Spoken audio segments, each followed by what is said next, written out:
Magandang araw. Welcome sa aking channel. Kung bago ka pa lamang sa aking channel, huwag kalimutan mag-subscribe and click the bell icon para laging update sa mga bagong video.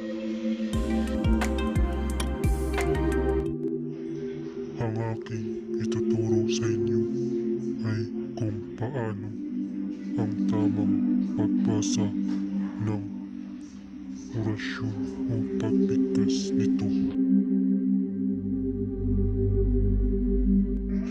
Ang video na mapapanood mo dito ay para lamang sa gusto matuto magbasa ng mga LNK.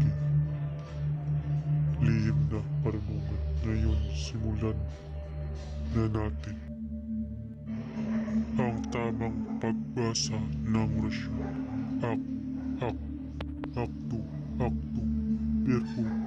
verbo, o verbo, maramatam, mililitam,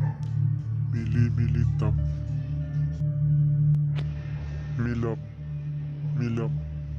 ha, aha, aho, anima, nonobis, domine, ja, dium,